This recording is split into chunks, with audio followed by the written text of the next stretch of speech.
mungkin kali ini video agak apa ya, agak jarang lah saya bahas tentang um, Big Bangs gitu ya.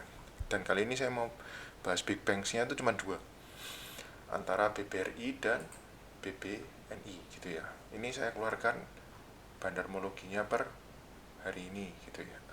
Per 13 Februari karena video ini dibuat pada tanggal 14 Februari. Ya.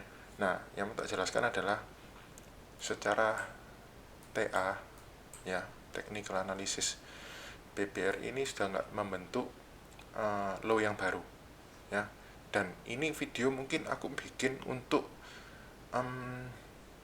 untuk kalian yang sangkut-sangkutnya di atas gitu ya, dan kayak merasa kok aku dibawa turun tambah takut ngomongin invest, tapi dibawa turun ketakutannya tambah gede karena gak berani nambah. Jadi kayak pikirannya seolah-olah kayak trading gitu ya.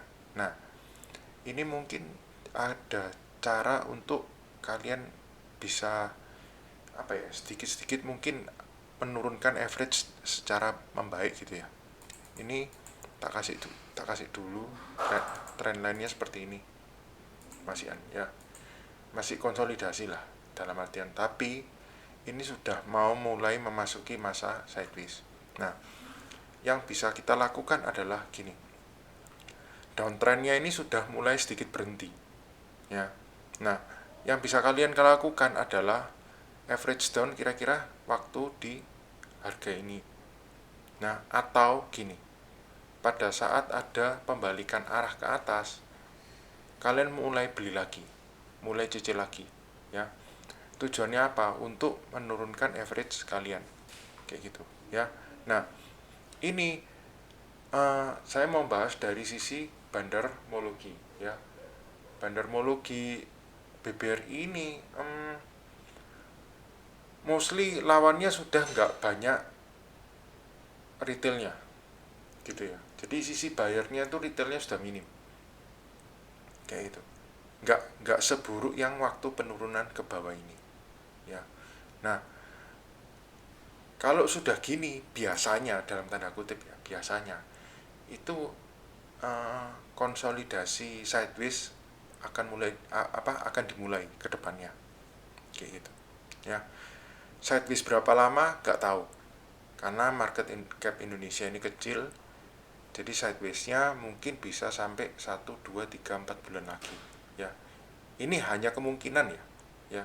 Selama ini gak dijebol lagi, ini dulu deh, ini gak dijebol dan ini gak dijebol lagi, itu aja ya. Lower low nya gak dijebol, higher low nya gak dijebol ya.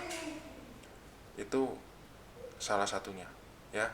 Terus yang kedua, misalnya kalian belum punya emiten ini, terus kalian mikir kayak aku mau cicil buat invest. Ini momentumnya sebenarnya diomong tepat, nggak tepat banget, karena posisi LQ45 ini bener-bener lagi di bawah. Lagi di bawah itu bukan berarti terus kita beli nyicil murah, enggak, jangan kayak gitu. Karena kita juga harus sensitif sama keadaan makroekonomi Indonesia secara keseluruhan, yang dimana kita tahu sendiri daya beli masyarakat Indonesia itu juga menurun kayak gitu ya. Nah, yang aku mau bahas berikutnya itu juga sekarang adalah ke BBNI ya. Nah, kalau BBNI ini secara kondisi, kalau saya ngomong ini lebih apa ya, lebih oke daripada BBRI, karena gini, penurunannya ini tidak penurunannya dia itu tidak securam BBRI. Kalau BBRI kan lihat nih, curam banget gitu ya. Ya. Kalau BBNI enggak, ini masih ada impuls, masih ada asing yang berani dorong.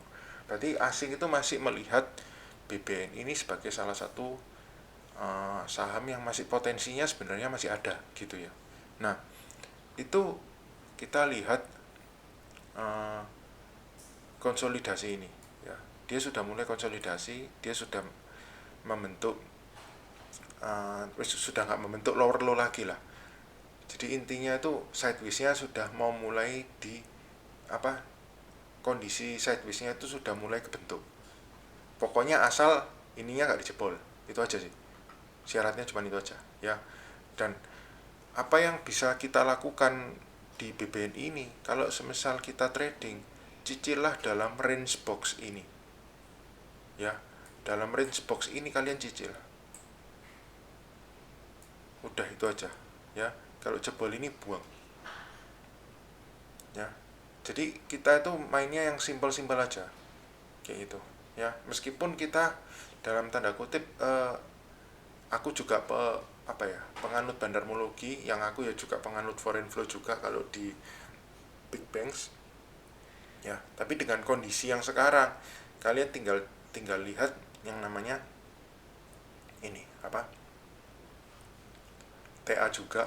Terus kalian lihat kondisi penurunannya itu tidak separah BBRI atau BMRI kayak gitu ya.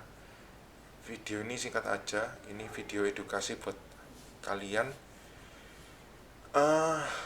Pesan saya cuma satu di kondisi ISG yang sekarang ya, karena ISG itu kan campurannya sudah sama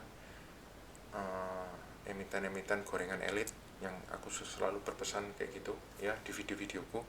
Kalau kalian mau fokusnya hanya ke emiten yang big bank seperti ini, saranku jangan lihat ke indeks ya. Kenapa?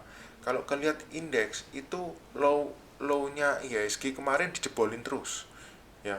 Tapi kalau kita cek ke LQ45 ya, sudah mulai nggak dijebol gitu ya.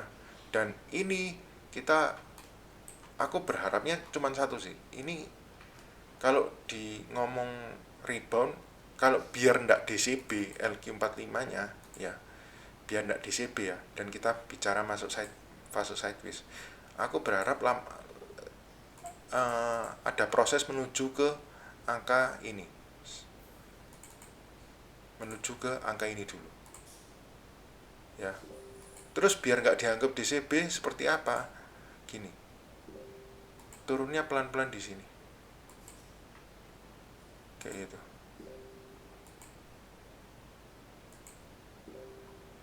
ya. Oke, jadi kalau mau LQ45 tidak DCB ya, dia bergeraknya harus seperti ini ya. Oke, video ini singkat aja. Semoga video ini membantu kalian yang memang berfokusnya ke saham-saham LQ45, terutama big banks. Oke, see you in my next video.